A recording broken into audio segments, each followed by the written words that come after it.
నన్ను భార్యగా కాదు, పిల్లలు పుట్టించే యంత్రంలా వాడారు. నా పేరు మౌనిక. నేను పుట్టినప్పటి నుంచి ఎవరికి భారంగా ఉండకూడదు అని నేర్చుకున్నాను. అందుకే ప్రేమించినప్పుడు కూడా నన్ను కాదు, నా జీవితమే అతనికి అప్పగించాను. అతని పేరు సూర్య. అతని ప్రేమలో పడి ప్రపంచాన్నే కాదు, నన్ను నేనే మర్చిపోయేదాన్ని. ప్రేమ అనేది మోసం అని తెలియని వయసు. నేను కాలేజీలో చదువుకునే రోజులవి. అతను మాట్లాడితే ప్రపంచం నిశ్శబ్దంగా మారిపోయేది. నా చెవుల్లో అతని మాటలే నిలిచిపోయాయి. తన తీయని మాటలు వింటూ ఉంటే అలానే ఉండిపోవాలి అనిపించేది. నువ్వు నవ్వితే నీ మోములో ఆ చంద్రుడే కనిపిస్తాడు. మౌనిక, చంద్రునిలో అయినా మచ్చ ఉంటుందేమో, కానీ నీ అందంలో ఇంత మచ్చ కూడా లేదు అని అనేవాడు. దివి నుండి భువికి వచ్చిన దేవకన్యలా ఉంటావు అని పొగిడేవాడు. ఆ మాటలు నాలో ఆనందాన్ని, తన మీద ప్రేమను ఎక్కువ చేసేవి. నా తల్లి ఎప్పుడు నాతో ఇలా ప్రేమగా మాట్లాడడమే వినలేదు. ఇంటిలో దొరకని ప్రేమ నాకు సూర్య దగ్గర దొరికింది. నేను చాలా అదృష్టవంతురాల్ని అని మురిసిపోయేదాన్ని. రోజులు గడుస్తూ ఉన్నాయి. మా ప్రేమ రోజు రోజుకి ఎక్కువయింది. సినిమాలకి, షాపింగ్కి తీసుకెళ్ళేవాడు. వద్దు అన్నా వినేవాడు కాదు. మా ప్రేమ విషయం ఆ నోట ఈ నోట చేరి మా ఇంట్లో కూడా తెలిసిపోయింది. అందరిలాగే మా ఇంట్లో కూడా ఒప్పుకోలేదు. అమ్మ ఏడుస్తూ చెప్పింది, అమ్మ, పెళ్ళి అంటే ప్రేమ కాదు, భద్రత అని. ఆ అబ్బాయి ఎలాంటివాడో ఏమో, మా మాట వినమ్మా, నీకు బంగారం లాంటి అబ్బాయిని చూసి పెళ్లి చేస్తాం అని చెప్పింది. ఆ అబ్బాయిని మర్చిపో తల్లి అని చాలా బ్రతిమిలాడింది.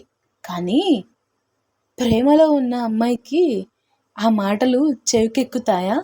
భద్రత అంటే ఏమిటో తెలియని వయసు అది. నేను ప్రేమనే ఎంచుకున్నాను. ఎంతో ఇష్టంగా పెళ్లి చేసుకుందామని పారిపోయి పెళ్లి చేసుకుందాం అనుకొని ఇంట్లో నుంచి పారిపోయాను.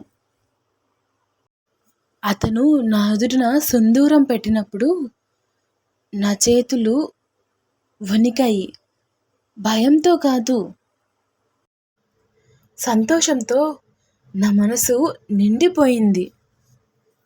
నా ఎదుటిన సింధూరం పెడుతూ సూర్య ఇలా అన్నాడు, ఈ జన్మలో నిన్ను వదలను అని చెప్పిన మాట నా జీవితానికి రాసుకున్న చివరి అబద్ధంలా మారిపోతుందని అప్పుడు నాకు తెలీదు. పెళ్ళికి అతని కుటుంబం రాలేదు. మన పెళ్ళి వాళ్లకు ఇష్టం లేదు మౌనిక అని చెప్పాడు. పిచ్చిదాన్ని, నిజమేంటో అప్పుడు నాకు తెలియదు కదా. పెళ్ళైపోయాక అతను నన్ను కొట్టలేదు, తిట్టను కూడా లేదు. అదే నాకు భయం కలిగించేది. అతని చూపుల్లో ప్రేమ కూడా లేదు, కేవలం నిర్లక్ష్యం మాత్రమే ఉండేది. రాత్రిళ్ళు నన్ను దగ్గరికి తీసుకునేవాడు, కానీ అది భార్య కావాలనుకొని తీసుకున్నదైతే కాదు. ఒక పని చేయాలి అనే బాధ్యతలా నన్ను దగ్గరికి తీసుకునేవాడు. ఎందుకండి మీరు ఇలా చేస్తున్నారు అని అడిగితే, ఇప్పుడు మనకి పిల్లలు కావాలి మౌనిక, అదే మన భవిష్యత్తు, అప్పుడే మన జీవితానికి ఒక అర్థం అని చెప్పేవాడు. ఆ మాటలు ప్రేమ లేదు, భవిష్యత్తు లేదు, కేవలం ఒక నిర్లక్ష్యం మాత్రమే ఉంది. చివరికి నేను గర్భం దాల్చాను. ఎంతో సంతోషంతో నా మొహం వెలిగిపోయింది. ఆ వార్త తనకి చెప్పాలి అని ఎంతో ఆరాటపడ్డాను. చివరికి అతను రాగానే తనకి విషయం చెప్పగానే తన ముఖం వెలిగిపోయింది. అతని కళ్ళల్లో ఆనందం చూశాను. కానీ ఆ ఆనందం నన్ను చూసి కాదు, ఫోన్లో ఎవరివో వినిపించిన ఆనందపు మాటలు అవి. ఆ రోజు నుంచి డాక్టర్ రిపోర్ట్స్ అన్నీ ఫోటోలు తీసేవాడు. జాగ్రత్తగా ఉండు, బిడ్డకు ఏమైనా అయితే కష్టం అని అనేవాడు. ఆ మాటల్లో నాకు స్థానం లేదు అనిపించేది.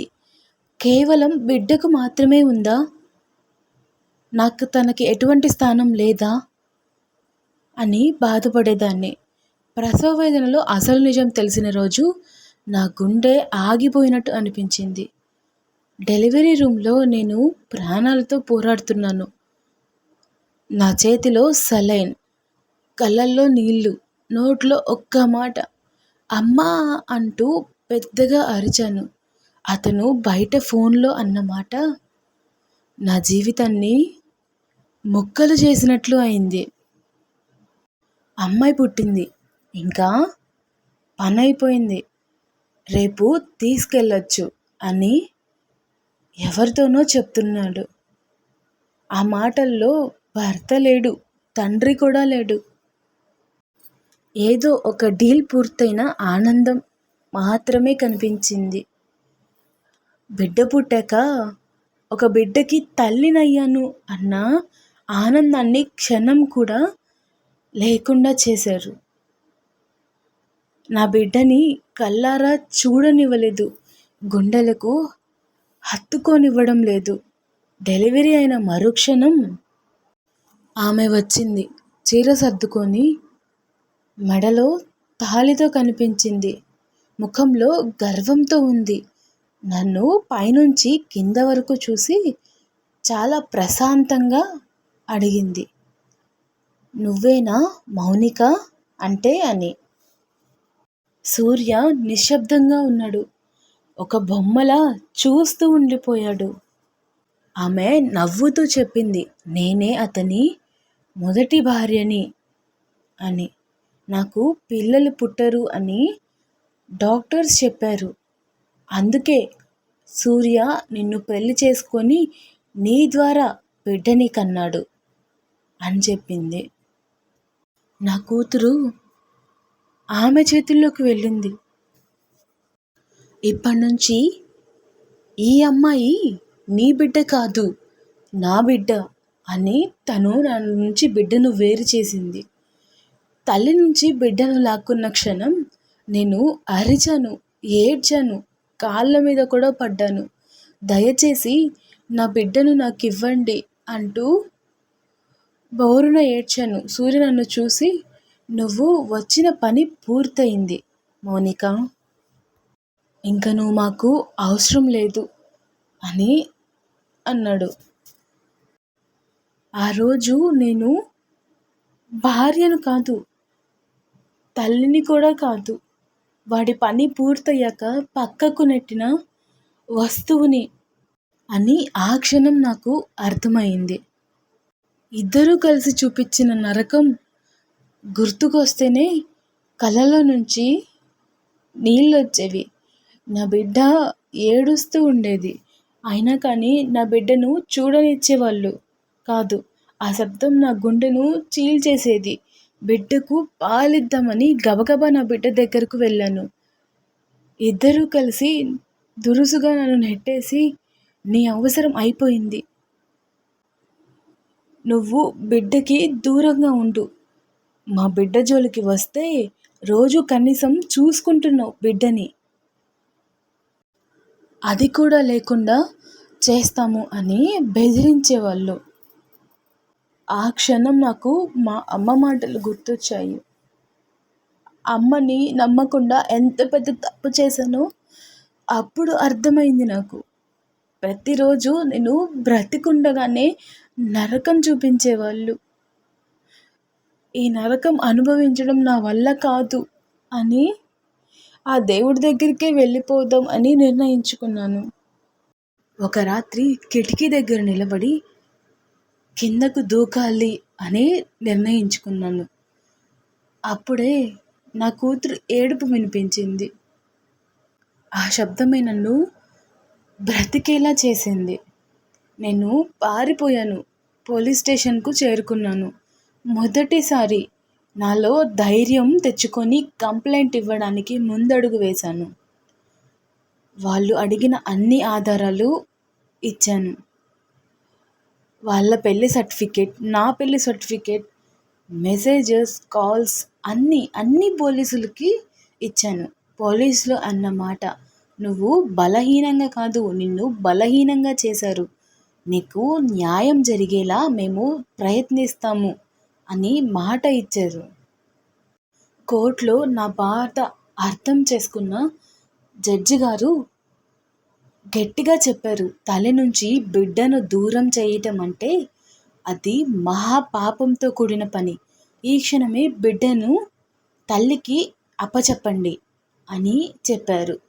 నా కూతురు నా చేతుల్లోకి వచ్చేసింది. ఆ క్షణంలో నేను మళ్ళీ పుట్టినట్టు అనిపించింది. వాళ్ళు ఇద్దరూ జైలుకెళ్ళారు. నేను నా కూతుర్ని ఒడిలో పెట్టుకొని ప్రేమగా హత్తుకున్నాను. నన్ను పిల్లలు పుట్టించే యంత్రంలా వాడారు. కానీ చివరికి న్యాయం గెలిచి నా బంగారు తల్లి నా ఒడిలోకి వచ్చింది అని ప్రేమగా ముద్దులు పెట్టుకున్నాను. ఓ ఆడమనిషి ఏడుస్తూ అన్నీ భరిస్తుంది. మౌనంగా నరకం అనుభవిస్తుంది. కానీ ఒకరోజు నిశ్శబ్దంగా లేచి తన జీవితాన్ని తిరిగి రాసుకుంటుంది. అప్పుడు నువ్వు ఆమె కథలో దోషిగా మిగిలిపోతావు. ఈ కథ మీ గుండెను తాకితే ఒక లైక్ చేయండి. ఇలాంటి నిజ జీవిత కథలు ఎవరికైనా ధైర్యం ఇవ్వాలి అనుకుంటే ఈ కథను షేర్ చేయండి. ఇలాంటి మరెన్నో కథల కోసం మన ఛానల్ని ఇప్పుడే సబ్స్క్రైబ్ చేసుకోండి.